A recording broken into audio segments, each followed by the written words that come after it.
गंगा जी मोक्षदायिनी है। नर्मदा जी, नर्म का मतलब होता है इच्छा और दा का अर्थ होता है देने वाली। आपकी इच्छा को पूर्ण करने वाली कौन है? नर्मदा जी है। मोक्षदायिनी गंगा जी हैं। आपकी मनोकामना पूर्ण करने वाली नर्मदा जी हैं। और श्री यमुना जी मुकुंद रतिवर्धनी जयति पद्म बंधो सुता, भक्ति की प्रदायिनी श्री यमुना जी हैं। मुकुंद रतिवर्धनी, हमारे प्रियतम प्रभु में अपना अनुराग वृद्धिंगत करने वाली जो दिव्य ऊर्जा है, उस ऊर्जा को श्री प्रभु ने निरंतर अपने साथ प्रतिक्षण निकुंजस्थ उनको साथ में रखा। हर लीलाओं में आप विराजमान हैं और वही हमको भक्ति प्रदायिनी के रूप में प्राप्त हुई। मोक्षदायिनी, इच्छा पूर्ति और भक्ति को प्रदान करने वाली गंगा नर्मदा जी और श्री यमुना जी हैं। और ये जो कथा सरिता है, जो श्रीमद् भागवत जी की ये जो कथा सरिता है, अस्खलित रूप से जो शुकदेव जी के मुखारविंद से विनुसृत होकर निमित्त परीक्षित को बनाते हुए पूरे संसार के जगत के भक्ति जीवों को अनुग्रहित करने के लिए जो 5,500 वर्षों से भी अधिक प्रवाहित होकर आज भी हमारे मन को आंदोलित कर रही हैं। और जैसे मोक्षदायिनी इच्छा पूर्ति मनोकामना पूर्ति करने वाली और जैसे श्री यमुना जी भक्ति को प्रदान करने वाली हैं, ऐसे ही ये जो कथा गंगा, जो कथा सरिता है, वो हमें प्रेम, आसक्ति और प्रभु में व्यसन प्रदान करने वाली है। भगवान के प्रति हमको प्रेम प्रकट करती हैं, भगवान के प्रति हमें आसक्ति प्रदान करती हैं और भगवान की लीलाओं का श्रवण चिंतन करने के बाद भगवान के स्वरूप में ही हमारा व्यसन भी सिद्ध कर देती हैं। ये तीनों जो भक्ति की प्रबल धाराएं हैं, उन सभी धाराओं को हमको श्रीमद् भागवत जी की कथा श्रवण के बाद ये तीनों धाराएं प्राप्त होती हैं। आज कथा प्रारंभ होने से पहले अति गौरव का विषय है ये कहा गया, लेकिन अति गौरव के बाद भी और 3 अवस्था बाकी रहती है। पहली अवस्था, जब हम कथा में बैठकर प्रभु के गुणगान सुनते हैं, ये पहली अवस्था का नाम है आनंद अवस्था।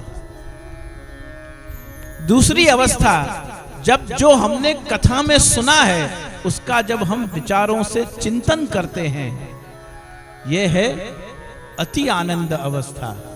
और जब हमने जिसका चिंतन, जो पहले सुना उसी का हमने चिंतन किया और जब उसका अनुभव हम अपने माथे विराजते प्रभु के संग भगवत सेवा में करते हैं, उस आनंद का नाम परमानंद बढ़ो गोकुल में आनंद हृदय कलोल।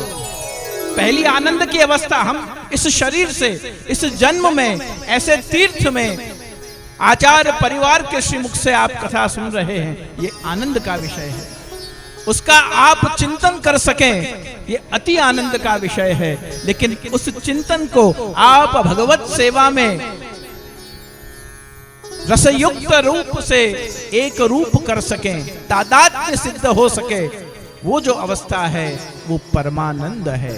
आनंद, अति आनंद और परमानंद। कल नंद महोत्सव परसों हुआ होगा, परसों नंद महोत्सव हुआ, उस समय हमने ये क्या कहा और क्या बोल बोलकर हम नाच रहे थे, क्या बोलकर हम कूद रहे थे। नंद घर कृष्ण भय जय कन्हैया लाल की नहीं था, नंद घर प्रभु प्रगटे जय कन्हैया लाल की नहीं था, नंद घर ईश्वर भय जय कन्हैया लाल, नंद घर भगवान प्रगटे, नंद घर ब्रह्म प्रगटे जय कन्हैया लाल की हमने नहीं कहा। हमने तो सिर्फ एक ही घोष किया, नंद घेरा नंद भयो जय कन्हैया लाल की। आनंद प्रकट भया, आनंद सिंधु कलो। और इसीलिए प्रभु चरण श्री विठलनाथ जी गोसाई जी ने हमारे परम आराध्य का आराधन करने की जो भक्ति पंथ को प्रकट करने की जिस परम करुणा वरुणालय स्वरूप ने हम पर कृपा की है, ऐसे आचार्य शिरोमणि जगत गुरु श्रीमन महाप्रभु श्री वल्लभाचार्य जी को श्री गोसाई जी ने अपने प्रथम नाम से संबोधित किया हो तो सबसे पहले कहा आनंदाय नमः। सर्वोत्तम जी जो करते हैं उनको मालूम होगा, सबसे पहला शब्द कौन सा कहा? आनंदाय नमः। दूसरा नाम आनंदः परमानंदः और तीसरा नाम श्री कृष्णास्याय नमः।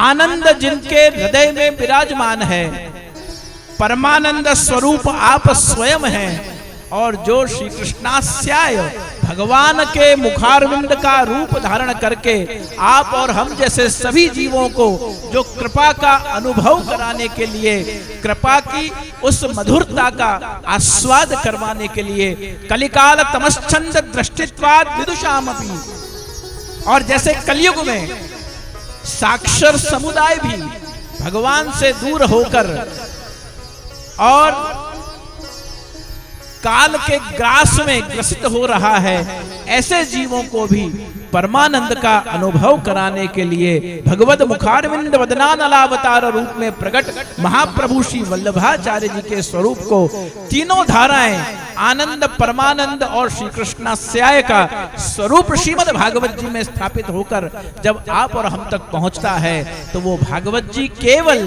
7 दिवसीय ज्ञान यज्ञ कथा न रहते हुए वो भागवत जी ही भगवत प्राप्ति का कृपा का मार्ग बन जाती है, और वो कृपा का मार्ग हमें जीवात्मा को परमात्मा तक ले जाने के लिए कारणभूत बन जाती है।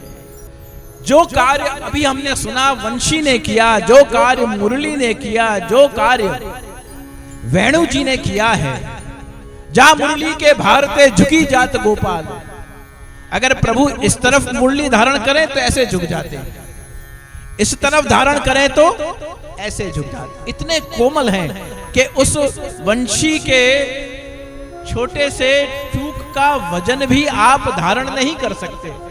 जा वंशी के भारते झुकी जात गोपाल, और ब्रज जन के कारण वाने धारण कियो गिरिराज।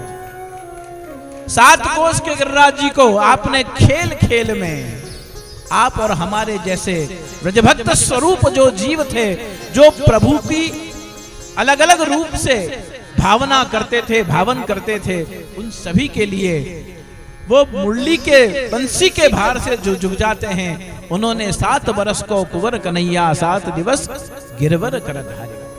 गुजरात के बहुत प्रसिद्ध कवि सुरेश दलाल का ये काव्य है, मैं उसका हिंदी अनुवाद करके आपको बता देता हूं। गुजराती में अलग रूप से है। 2-2 हाथ से बांसुरी पकड़े, 2-2 हाथ से, मूल शब्द है बब्बे हाथे आंगड़ी, बब्बे हाथे वांसड़ी प्रकटे पकड़े अने आंगड़ीए पर्वत अद्धर। मूल श्लोक, मूल शब्द क्या है? 2-2 हाथ से जो बांसुरी पकड़ता है, और जिसको गोवर्धन पर्वत करने के लिए 2 हाथ की भी नहीं, केवल 1 आंगली की जरूरत पड़ती है। 2-2 हाथ से जो वंशी को धारण करता है, पर्वत उठाने के लिए जिसे केवल 1 आंगली की जरूरत पड़ती है। अब आप और हम जैसे भक्त क्या नक्की करेंगे, वैष्णव क्या नक्की करेंगे, कौन था ज्यादा शक्तिशाली, बंसीधर के गोवर्धनधर?